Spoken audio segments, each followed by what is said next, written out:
Di dalam nama Tuhan Yesus menyampaikan kesaksian firman Tuhan untuk kita saling menasehati dan belajar firman Tuhan. Judul pagi hari ini adalah menata ulang. Mengawali tahun yang baru kita akan menata ulang, menyeraraskan kembali arah kehidupan. Saudara, dalam kita berpergian, baik saudara berjalan kaki atau mengendarai mobil atau saudara naik pesawat. Saudara, yang paling penting adalah arah harus benar. Arah adalah tujuan, jalur yang akan kita tuju.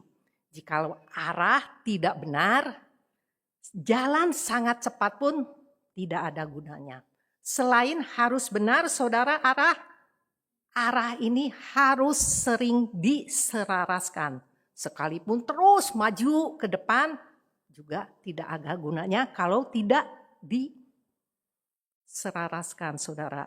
Baik itu pilot ataupun kapten kapal laut, saudara, mereka itu harus terus memeriksa, mengarahkan posisi dengan benar. Kadang, saudara, awal arahnya adalah benar. Akan tetapi angin sangat besar, bisa ditiup ke tempat lain. Atau kita sendiri yang tersesat. Jadi harus kembali lagi ke arah yang semula. Demikian juga di dalam hidup saudara, harus ada arah yang benar. Jika arah hidup tidak benar, maka tidak akan bisa sampai ke tempat yang akan kita tuju. Saudara, Alkitab memberitahukan bahwa hidup manusia 70 tahun, kalau kuat 80 tahun. Saudara, di dalam hidup di dunia yang singkat, yang hanya puluhan tahun ini, sebenarnya mau kita arahkan di mana? Waktu kecil, ke sekolah. Setelah dewasa, saudara bekerja, membangun keluarga. Setelah anak besar, kita pensiun. Kita mau bertanya kepada diri kita sendiri, apakah sudah benar?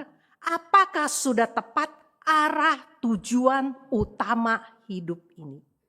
Apa yang dimaksud dengan arah utama hidup? Arah utama hidup adalah tempat kemana kita akan pergi setelah selesai hidup yang sekarang ini. Jika hari ini, besok meninggal atau 10 tahun lagi, 20 tahun lagi, sebenarnya kita mau kemana? Arah utama hidup adalah pergi ke tempatnya Tuhan Yesus. Inilah arah utama hidup. Kemudian hal-hal yang lainnya itu adalah yang kecil, saudara. Contoh satu perjalanan. Akhir tahun saudara mungkin liburan. Kita pergi ke sesuatu tempat. Di sana kulineran, beli sesuatu atau jalan-jalan wisata, saudara. Arah utamanya apa, saudara? Selesai kita harus pulang rumah, saudara. Jikalau setelah saudara jalan-jalan, setelah saudara kulineran dan sebagainya, 2 minggu, 10 hari, saudara tidak bisa pulang rumah. Maka kita akan merasa sangat khawatir, kita akan merasa sangat gelisah. Jadi arah utama hidup harus benar. Arah utama hidup adalah kembali berbalik ke arah Tuhan. Sama-sama kita akan membuka di dalam Maleakhi pasal yang ketiga ayat yang ke-7. Maleakhi pasal yang ketiga ayat yang ke-7. Sejak zaman nenek moyangmu kamu telah menyimpang dari ketetapanku dan tidak memeliharanya. Kembalilah kepadaku, maka aku akan kembali kepadamu, firman Tuhan semesta alam. Tetapi kamu berkata, dengan cara bagaimanakah kami harus kembali? Saudara, Maleakhi adalah nabi terakhir perjanjian lama. Topik yang dia tulis adalah harus berbalik kembali kepada Tuhan Allah. Sebab kenapa, saudara? Sebab umat Israel setelah bertahun-tahun mereka tidak lagi berbalik kepada Allah. Sekalipun bait suci secara fisik itu sudah terbangun, tetapi hati mereka belum berbalik kepada Tuhan. Mereka itu kembali lagi kepada sifat-sifat yang sebelumnya. Oleh sebab itu, apa yang terjadi, saudara? Keadaan hidup mereka tidak ada penyertaan Tuhan. Mengerjakan apapun tidak lancar. Timbul banyak permasalahan. Tetapi mereka itu tidak mengerti masalahnya timbul di mana. Jadi terus mengeluh, terus komplain kepada Tuhan. Maka Nabi menyampaikan perkataan Tuhan. Kembalilah kepadaku. Asal kalian mau berubah, mau memperbaiki, berbalik ke arah Tuhan, Tuhan akan berbalik kepada kalian. Apapun yang kalian kerjakan akan lancar, hidup damai sejahtera, mendapatkan berkat kasih karunia Tuhan. Akan tetapi jika bukan berbalik ke arah Tuhan, maka kalian percuma berjeri lelah, tidak ada gunanya. Jadi topik firman Tuhan kita pada hari ini menyelaraskan kembali arah hidup. Poin pertama, kembali ke arah kasih Tuhan. Kita lihat lagi Maleakhi pasal yang ke-1 ayat yang kedua. Maleakhi pasal yang ke-1 ayat yang kedua, kita baca bagian atas saja. Aku mengasihi kamu, firman Tuhan, tetapi kamu berkata, dengan cara bagaimanakah engkau mengasihi kami? Dikatakan di sini, aku, Tuhan mengasihi kamu. Tetapi saudara, umat berkata, dengan cara apa engkau mengasihi kami? Wah, ini saudara persoalan jadi rumit. Jika kita dengar suami istri sedang berbicara. Suami berkata kepada istrinya, aku sangat mengasihimu. Apa yang berharga yang bisa diberikan sudah aku berikan kepadamu. Tetapi istrinya berkata, mana ada? Engkau mana ada mengasihi aku? Saudara, perbedaan dua orang ini sangat besar. Satu berkata, aku sangat mengasihimu. Yang lain berkata, tidak merasakan. Jadi masalahnya ada di mana, saudara? Jika adalah manusia, tentu ada dua kondisi. Suaminya berbohong. Dia sama sekali tidak mengasihi. Apapun tidak dilakukan, hanya mulut saja yang berkata. Tentu saja istrinya itu tidak bisa terima. Saudara, ini kondisi pertama. Yang kedua, suaminya benar, sudah memberikan segalanya mengasihi istrinya. Tapi istri ini ada masalah. Dia mungkin tidak pernah puas, merasa apa yang sudah diberikan tidak cukup. Apa yang diberikan bukan yang aku inginkan. Atau istri yang tidak puas ini, apapun yang diberikan suaminya dibandingkan dengan orang lain. Suami orang memberi lebih banyak. Kalau kamu memberikan semua yang diinginkan, baru artinya kamu mengasihi aku. Ini adalah jika sekarang adalah antara manusia dengan Tuhan. Saudara, tentu kondisi pertama adalah tidak mungkin, betul tidak? Kenapa? Karena Tuhan kita tidak akan berbohong. Tuhan tidak ada masalah.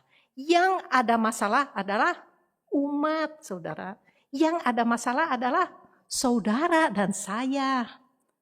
Sama saudara, pada hari ini Tuhan Yesus berkata, aku sudah mengasihi kamu. Tapi kadang kita tidak merasakan. Coba ditanyakan kepada saudara-saudari, apakah Tuhan mengasihi? Tidak menggeleng, tidak mengangguk, atau senyum-senyum saja. Mungkin ada yang berkata, tentunya mengasihi aku, tetapi kehidupan orang lain lebih baik, jadi tidak begitu mengasihi. Tuhan mengasihi aku, tetapi ekonomi tidak sebaik orang lain. Orang sangat sehat, dia belum percaya Tuhan. Tuhan mengasihi aku tetapi badanku terus sakit. Apakah punya pikiran demikian? Saudara, kadang kita punya pikiran-pikiran seperti ini. Tetapi tidak berani ngomong, saudara. Berani ngomong gitu, nggak akan berani. Betul tidak, saudara? Apakah benar Tuhan mengasihi aku? Mari kita lihat di dalam Alkitab. Saudara, dari Alkitab memberitahukan bahwa alam semesta ini sangat-sangatlah besar. Besar sampai bagaimana? Sampai tidak terpikirkan, tidak terselami. Lalu kita manusia ada di mana? Dari alam semesta ini, bumi adalah planet yang kecil. Bumi planet yang kecil ini, di dalamnya tinggal miliaran orang.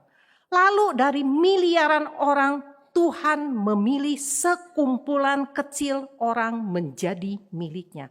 Kumpulan orang ini adalah saudara dan saya. Tuhan sudah menyiapkan keselamatan bagi kita. Bukan saja selamat tinggal di bumi, kelak alam semesta ini hancur. Pada waktu semua sudah tidak ada lagi, Tuhan masih tetap mengasihi kumpulan orang yang Tuhan pilih ini. Inilah yang Tuhan katakan, aku mengasihi kamu. Saudara, kita akan lihat di dalam 1 Yohanes pasal yang ketiga ayat yang ke-1. 1 Yohanes pasal yang ketiga ayat 1.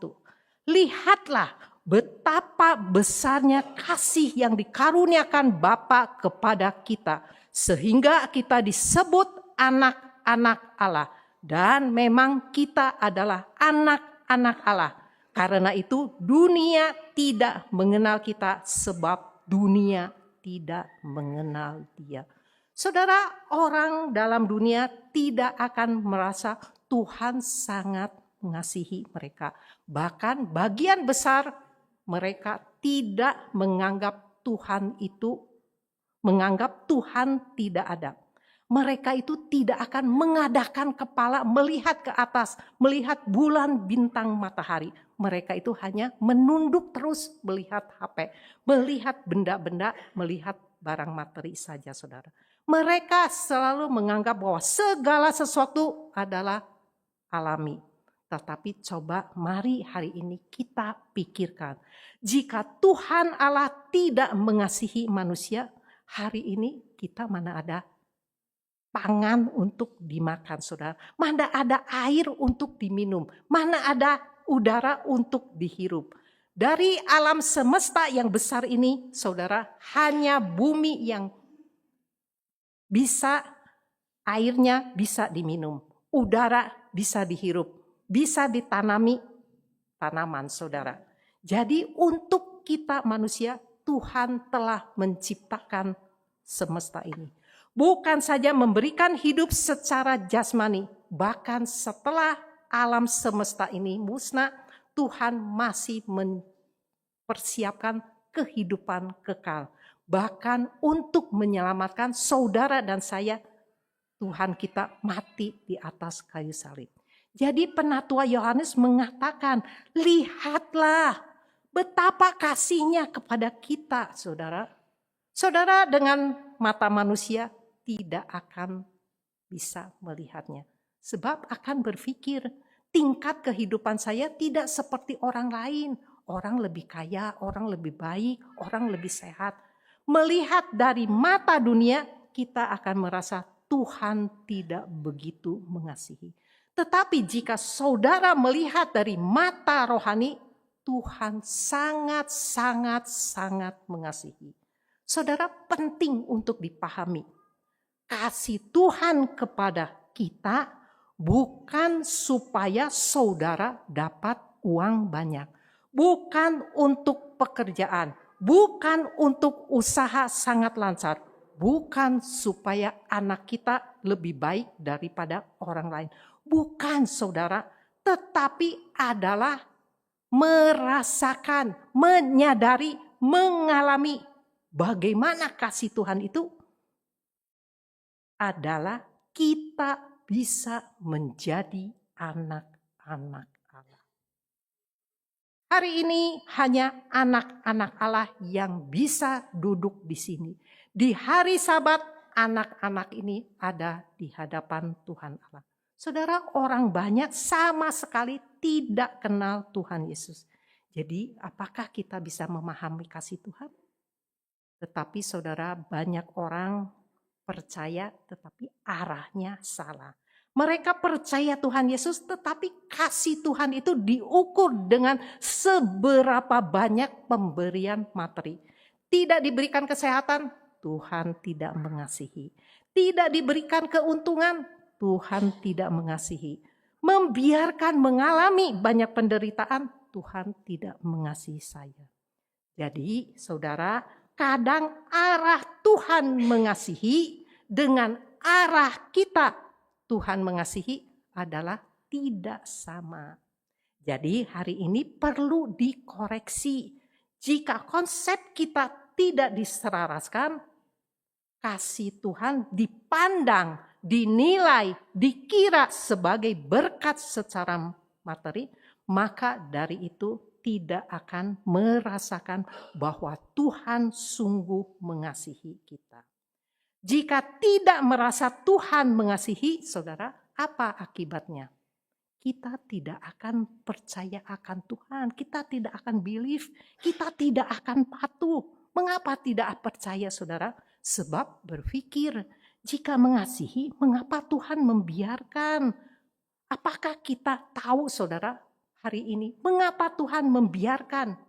Membiarkan saudara menghadapi penyakit, menghadapi kesusahan, menghadapi kesulitan. Saudara, Tuhan membiarkan adalah rencana Tuhan, sebuah persiapan. Persiapan apa, saudara? Persiapan untuk mendapatkan arah hidup yang utama. Jika hidup senang, saudara, banyak uang, sehat, kuat, saudara, semuanya lancar. Apakah masih ingat Tuhan? Masih mementingkan iman rohani? Saudara, kebanyakan orang tidak akan. Dia tidak akan mengutamakan tentang pentingnya keselamatan. Kemudian terhadap Tuhan, saudara, tidak begitu hormat, tidak akan mengasihi. Puji Tuhan, saudara, kita adalah orang-orang yang melihat pentingnya arah utama hidup. Sehingga hari ini saudara duduk di sini. Dapat melihat pentingnya keselamatan yang daripada Tuhan Yesus, saudara akan membangkitkan rasa kasih. Ingin kita lebih mengasihi Tuhan kita, saudara. Semakin mengasihi Tuhan, saudara, kita akan semakin hormat. Setelah hormat Tuhan, saudara, akan timbul rasa takut. Takut apa, saudara? Takut Tuhan sedih. Takut Tuhan marah. Takut Tuhan kecewa. Maka dari itu kita akan melakukan yang paling baik. Dengan sikap paling hormat, datang menyembah Tuhan pada hari Sabat. Tentunya saudara datang tepat waktu, saudara tidak akan terlambat karena kita sangat menghormati Tuhan. Berikutnya adalah kita akan bertanya kepada diri kita sendiri. Datang ke sini apakah benar-benar sedang dengar firman? Saudara, jika saudara sangat lelah, kemudian mengantuk, saudara, sebentar, apalagi saudara Sabat sore, kadang saya merasa, aduh ngantuk sekali, bisa itu tertidur, saudara bisa dimaklumi. Tetapi jika pada hari Sabat, waktu dengar firman, sedang main HP, saudara, maka Tuhan akan melihat saudara dan saya tidak hormat kepadanya. Bos sedang berbicara, saudara berani main HP di depannya? Gak berani, bukan? Nah, kemudian setelah berbakti, setelah worship, kita pulang ke rumah, kita akan mengaplikasikan firman Tuhan dalam setiap aspek kehidupan. Jadi bukan hanya 1-2 jam ini kita sangat rohani. Di sisi lain, saudara, jika tidak merasa Tuhan itu sungguh mengasihi, maka kita tidak akan begitu respect tidak akan dengan tenang saudara duduk di sini, diam, dengar, memuji, berdoa, melayani pekerjaan gereja. Saudara tidak akan melakukan hal-hal seperti ini. Tidak akan saudara. Sebaliknya kita akan beranggapan bahwa iman rohani adalah 1 jam seminggu sekali datang absensi bersosialisasi saja saudara. Jika merasa Tuhan sangat mengasihi saya, spontan saudara, hati ini tergerak saudara, apa yang bisa saya berikan kepada Tuhan. Kalau saudara sangat mengasihi Tuhan, saudara akan tergerak apa yang bisa saya berikan untuk membalas kasih Tuhan. Apa saudara? Hati kita saudara. Saudara, jalinan hubungan kita dengan Tuhan adalah dimulai dari hati yang kasih. Dari hati yang kasih ini harus tumbuh 5 hal. Apa saja saudara? Hormat, takut, memuliakan Tuhan, menyembah Tuhan, mentaati Tuhan. Tidak boleh kurang saudara. Hal yang kedua, poin yang kedua. Kembali kita melihat di dalam Maleakhi pasal yang ke-1 ayat yang ke-6. Maleakhi pasal yang ke-1 ayat yang ke-6. Seorang anak menghormati bapaknya dan seorang hamba menghormati tuannya. Jika aku ini Bapa, di manakah hormat yang kepadaku itu? Jika aku ini Tuan, di manakah takut yang kepadaku itu? Firman Tuhan semesta alam kepada kamu, hai para iman yang menghina namaku. Tetapi kamu berkata, dengan cara bagaimanakah kami menghina namamu? Saudara, ini adalah dialog lainnya antara Tuhan Allah dengan hambanya dan juga dengan umatnya, terkhususnya dengan hamba. Diumpamakan di sini seorang anak harus menghormati bapaknya. Anak harus hormat kepada papanya. Bisa dimengerti saudara? Mengapa anak harus hormat? Terlebih anak itu masih tinggal makan di rumah papanya. Sebab segala sesuatu adalah pemberian papanya. Jika tidak ada papa ini, mungkin dia itu tinggal di pinggir jalan. Jadi terhadap papa harus ada rasa sikap, rasa hormat saudara. Dikatakan di sini, hamba juga harus sangat menghormati tuannya. Mengapa? Sebab jika tidak ada tuannya, tidak ada bosnya, maka tidak ada pekerjaan. Kalau tidak ada pekerjaan, tidak ada nafkah saudara. Jadi terhadap bos harus hormat. Terhadap Tuhan adalah Bapa kita yang di sorga. Tapi saudara, faktanya sekarang manusia tidak begitu hormat terhadap Bapa ini. Seperti hari ini banyak anak yang tidak hormat terhadap ayahnya saudara, terkhususnya orang dunia barat saudara. Tuhan Allah di sini berkata, aku adalah Bapakmu, aku juga adalah Tuhan kamu. Lalu hormat itu ada di mana? Umat kemudian berkata, dalam hal apa kami tidak menghormatimu? Kemudian Allah berkata, baiklah, coba pikirkan, apakah kamu menghormatiku atau tidak? Kita lihat ayat yang ke-7. Maleakhi pasal yang ke-1 ayat yang ke-7. Maleakhi pasal yang ke-1 ayat ke-7. Kamu membawa roti cemar ke atas mezbahku. Tetapi berkata, dengan cara bagaimanakah kami mencemarkannya? Dengan cara menyangka meja Tuhan boleh dihinakan.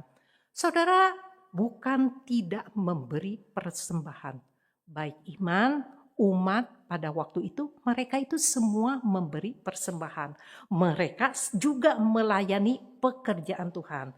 Tetapi dari mata Tuhan, apa yang dilakukan, apa yang dipersembahkan, iman atau umat, ada perbedaan. Terjadi ketidakserarasan. Saudara, umat itu berpikir asal ada melakukan sudah baik. Apa yang diperintahkan sudah dikerjakan. Persembahan juga sudah memberi. Tetapi melakukan, mengerjakan, mempersembahkan dengan asal-asalan Allah kadarnya. Di mata Tuhan hal seperti ini adalah roti yang cemar. Apa yang dimaksud dengan cemar? Yang tidak sampai pada standar Tuhan adalah cemar. Saudara, dalam perjanjian lama ada standar dalam hal memberi persembahan. Contohnya seekor binatang. Itu harus diambil yang terbaik. Dari yang paling baik, paling sehat, tidak boleh ada cacatnya. Mata tidak boleh pecat sebelah saudara, atau buta. Atau binatang ini tidak boleh ada penyakit kulitnya atau pincang kakinya. Semua ini tidak boleh dipersembahkan. Mengapa tidak boleh dipersembahkan? Lalu ada orang berkata, bukankah hanya untuk dibakar saja? Setelah dibakar semuanya tidak ada lagi. Lalu kenapa hal itu harus begitu sempurna? Saudara, dulu persembahan itu semuanya dibakar. Tetapi Tuhan berkata, aku tidak mau semua ini. Kembali kita melihat di Maleakhi pasal yang ke-1 ayat yang ke-8. Maleakhi pasal yang ke-1 ayat ke-8. Apabila kamu membawa seekor binatang buta untuk dipersembahkan, tidakkah itu jahat? Apabila kamu membawa binatang yang timpang dan sakit, tidakkah itu jahat? Cobalah menyampaikannya kepada bupatimu. Apakah dia berkenan? Apalagi menyambut engkau dengan baik? Firman Tuhan semesta alam. Selanjutnya Allah bertanya, apakah semua yang cacat-cacat itu kamu memberikan kepada bupatimu? Saudara, memberi kado itu sangat penting, terutama untuk relasi, untuk bisnis di dalam pekerjaan, atau mau naik pangkat, perlu pemberian. Saudara tidak bisa langsung dikasih uang. Saudara kasih uang berarti korupsi, tetapi boleh memberi kado. Jadi kita perlu tahu, cari tahu bos ini, manajer ini suka apa. Wah, kalau dia itu suka teh, kita kasih teh yang paling bagus. Kausancha, saudara. Suka minum wine, wah kita akan cari wine premium. Kalau perlu kita cari keluar. Setuju kan ya? Kita akan beri yang terbaik. Baiklah, apakah akan kita berikan yang segelnya sudah pernah dibuka? Ini kue bulan udah 1 tahun expire. Apakah kita berani memberikannya? Saudara tidak memberikan masih mendingan. Saudara kasih yang expire, saudara kasih yang pernah dibuka. Cari penyakit, cari mati, saudara. Kita tidak bisa berkata, sudah bagus aku memberikan. Dikatakan di sini, apakah bupatimu akan berkenan dengan semua pemberianmu itu yang cacat, yang rusak, yang expired? Pasti tidak akan. Betul tidak, saudara? Sebab hal yang demikian adalah penghinaan, merendahkan dia, tidak menghargainya. Memberikan sesuatu yang tidak diinginkan bupati. Dan sekarang diberikan kepada Tuhan Allah. Saudara, bukan saudara ada melakukan sudah baik. Memberikan kepada Tuhan Yesus harus memberikan yang paling baik. Sengaja yang buta, yang pincang, yang cacat diberikan, sebenarnya ada yang lebih baik. Tetapi disimpan untuk diri sendiri. Ini adalah tentang sikap hati. Ternyata saudara, untuk memperbaiki, untuk menyelaraskan, bukan hanya mau melakukan apa, juga bukan mempersembahkan berapa banyak, tetapi adalah tentang sikap hati. Apakah ada sungguh menghormati Tuhan? Jadi pada waktu itu Tuhan Allah itu merasa sangat tidak senang. Kalian ingin memberikan sesuatu, tetapi memberikan yang busuk, yang sendiri sudah tidak mau. Kita lanjut dengan membaca ayat yang ke-10. Maleakhi 1 ayat yang ke-10. Maleakhi 1 ayat yang ke-10. Sekiranya ada di antara kamu yang mau menutup pintu supaya jangan kamu menyalakan api di mezbahku dengan percuma, aku tidak suka kepada kamu, firman Tuhan semesta alam. Dan aku tidak berkenan menerima persembahan dari tanganmu. Kalau di terjemahan Mandarin itu lebih jelas. Aku tidak akan menerima persembahan apapun dari tanganmu.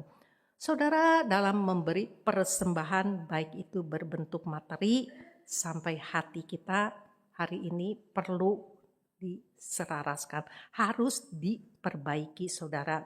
Puji Tuhan, jemaat sekarang tidak lagi membawa barang bekas ke gereja saudara. Dulu sering melihat barang-barang antik, ada jemaat yang nyumbang. Di rumah beli yang baru, yang lama dilemparkan ke gereja. Bagaimana Tuhan melihat hati kita? Saudara, bukan saja dalam hal materi, juga di dalam pelayanan, dalam melakukan sesuatu pekerjaan gereja. Adakah kita dengan respek, dengan hormat melakukan dan mengerjakannya? Apa yang diinginkan Tuhan sama dengan apa yang diinginkan papa orang tua kita. Jika saudara masih ada papa sudah tua, apa yang diinginkan beliau itu sebenarnya tidak banyak, hanya supaya saudara menghormatinya. Dia sangat mengasihi, apapun diberikan, kita harus menghormatinya lebih banyak. Apa yang diinginkan Tuhan juga tidak banyak saudara. Sebab ada apa yang tidak Tuhan punyai. Saudara bisa memberi apa yang Tuhan sendiri tidak punya. Tidak ada saudara. Tuhan ingin apa? Tuhan hanya ingin saudara dan saya menghormatinya. Kita melihat terakhir Maleakhi pasal yang ke-1 ayat yang ke-11. Maleakhi 1 ayat yang ke-11. Sebab dari terbitnya sampai kepada terbenamnya matahari, namaku besar di antara bangsa-bangsa. Dan di setiap tempat dibakar dan dipersembahkan korban bagi namaku, dan juga korban sajian yang tahir. Sebab namaku besar di antara bangsa-bangsa, firman Tuhan semesta alam. Ini adalah nubuatan. Nubuatan kelak bangsa-bangsa akan diselamatkan melalui Tuhan Yesus. Dari terbitnya sampai terbenamnya matahari. Dari timur sampai barat namaku besar. Mereka akan mempersembahkan korban bagi namaku. Sebab di sini kan namaku besar di antara bangsa-bangsa. Saudara, jadi dinubuatkan di sini bahwa bangsa-bangsa saja menghormati Tuhan Allah. Akan tetapi umat pilihan Tuhan, anak-anak Allah tidak menghormatinya. Itulah sebabnya timbul masalah umat dengan Tuhan Allah. Jadi kita harus mengoreksi diri, menata ulang, menyeraraskan kembali sikap dalam melakukan segala sesuatu. Hari ini kita datang di hadapan Tuhan, harus sungguh menghormati Tuhan. Gereja mengatur kerja apa dengan sikap hormat Tuhan kita melakukan. Gereja ada liturgi, tata ibadah. Dengan sikap hormat Tuhan kita juga mematuhi. Waktu berdoa, saudara, ibadah itu dimulai 15 menit berdoa. Berdoalah. Waktu pujian, menyanyilah bagi Tuhan. Waktu khotbah, dengarkan, duduk dengan tenang. Saudara, kita kebaktian dari jam 9.30 sampai jam 11. Seminggu ada 168 jam. 1 jam setengah dari 168 jam. Tuhan Yesus akan bertanya, dapatkah kamu memberikan kepadaku?